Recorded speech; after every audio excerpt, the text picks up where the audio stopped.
Assalamualaikum warahmatullahi wabarakatuh. Anak-anakku kelas 8 yang kami cintai, alhamdulillah pada kesempatan hari ini kita dipertemukan Allah dalam kondisi sehat walafiat. Semoga apa yang kita niatkan ini menjadi amal solehah kita semuanya, amin Allahumma amin. Kita buka dulu pertemuan kita dengan baca basmalah. Bismillahirrahmanirrahim.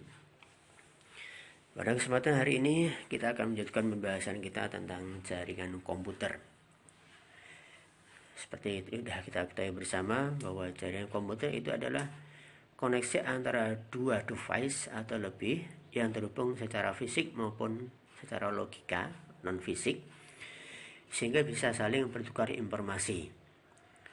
Jaringan komputer dapat dikatakan terkoneksi apabila device yang ada dalam jaringan tersebut bisa saling bertukar data atau informasi dan berbagai resource atau sumber daya yang dimiliki. Baiklah, untuk kali ini kita akan membicarakan kelanjutan materi kemarin. Kita akan bahas tentang jaringan nirkabel atau jaringan tanpa kabel. Seperti halnya jaringan kabel, jaringan tanpa kabel itu hanya terkoneksi tanpa media kabel. Biasanya jaringan tanpa kabel menghubungkan satu komputer dengan sistem yang lain dengan menggunakan beberapa macam media transmisi tanpa kabel, seperti seperti gelombang radio ataupun gelombang infrared. Oke. Sekarang kita akan bicarakan tentang jaringan yang jenis pertama, yaitu jaringan radio atau jaringan WiFi.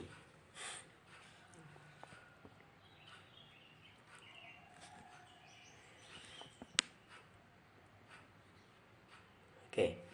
Jaringan WiFi yaitu transmisi data menggunakan gelombang radio yang biasa kenal dengan WiFi atau wireless fidelity.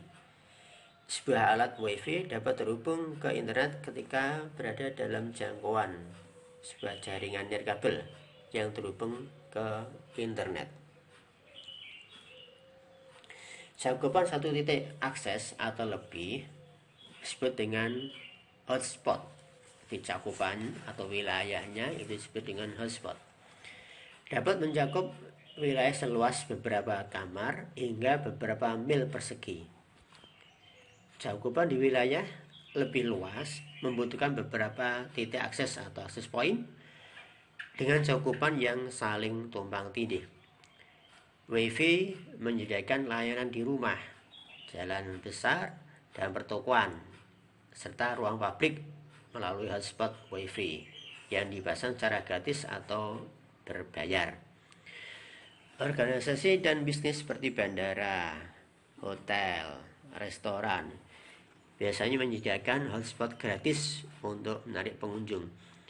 Pengguna yang antusias yang ingin atau otoritas yang ingin beri layanan bahkan mempromosikan bisnis di tempat-tempat tertentu kadang menyediakan akses WiFi secara gratis. Oke, selanjutnya kita akan membicarakan tentang kelebihan. Ada kelebihan, pasti nanti ada kekurangan. Oke, kita bicarakan dulu tentang kelebihan dari WiFi ini. Yang pertama, instalasi yang praktis. Pada proses instalasinya bisa dibilang sangat praktis dan mudah. Karena apa? Kita tidak perlu membeli alat dan bahan seperti yang dibutuhkan untuk instalasi jaringan kabel. Tidak seperti jaringan kabel, jaringan WiFi hanya perlu memasang hardware seperti access point ataupun MiFi, mobile WiFi. Yang kedua, bisa digunakan di mana saja tanpa ada batasan tempat. Umumnya sebagai pengguna, kita perlu berpindah dari satu tempat ke tempat lainnya.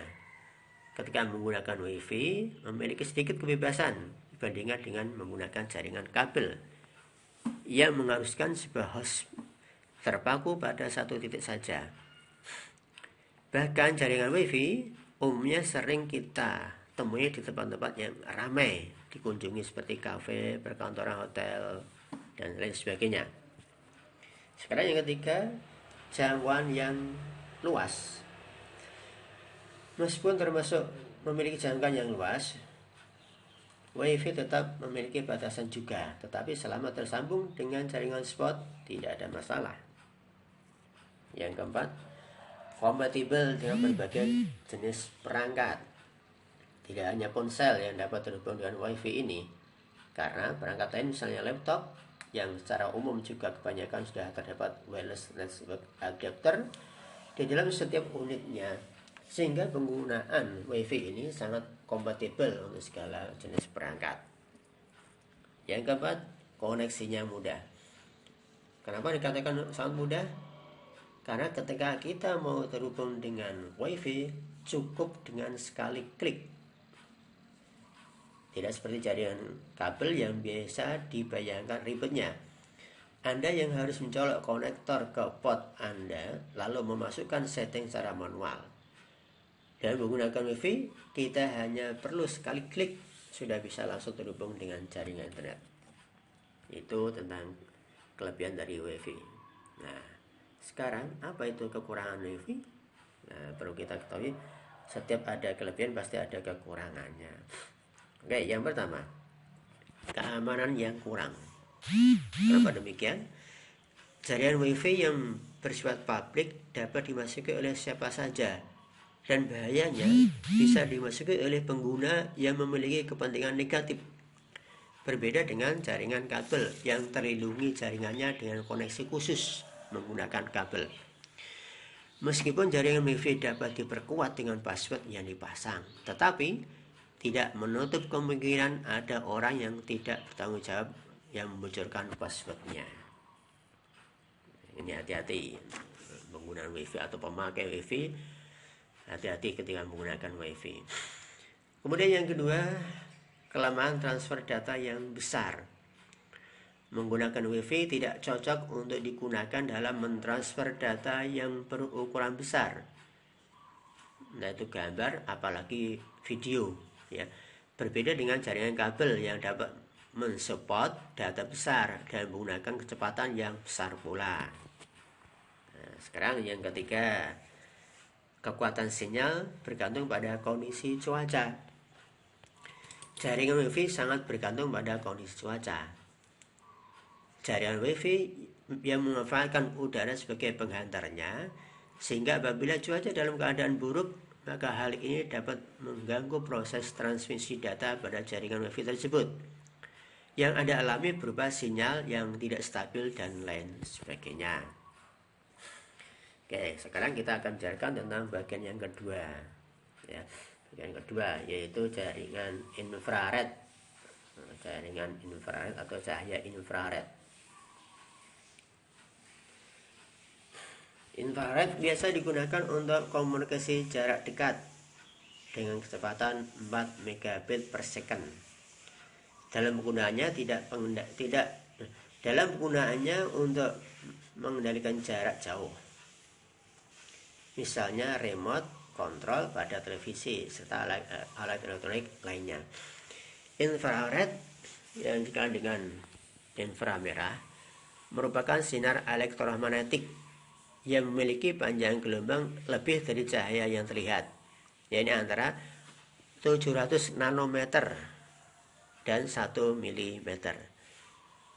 Nanometer adalah sebuah ukuran panjang yang sama dengan 1 kali 10 pangkat min 9 meter atau sepermiliar meter, sehingga sinar infrared tidak terlihat atau tidak tertangkap mata.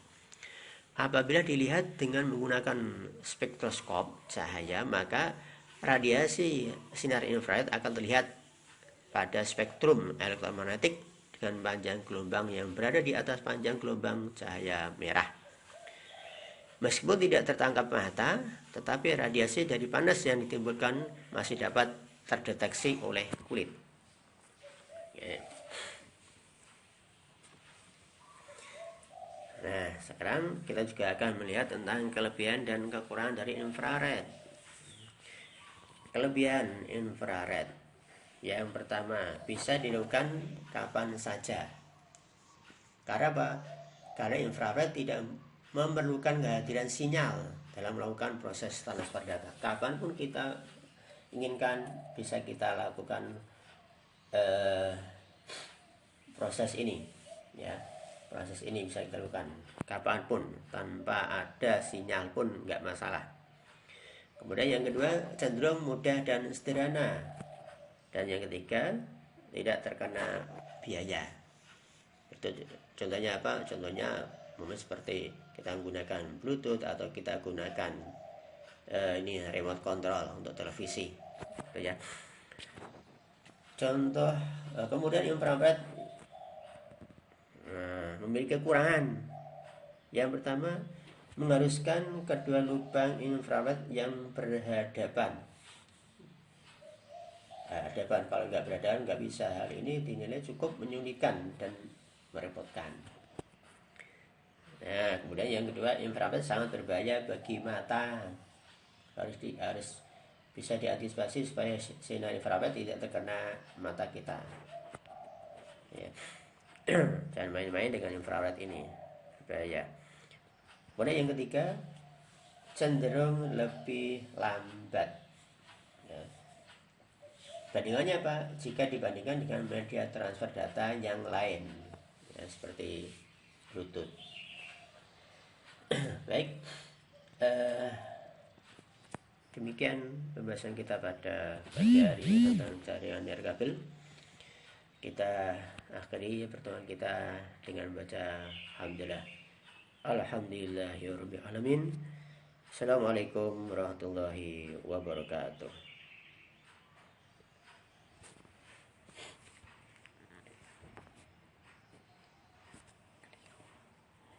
Kalimat yang salah.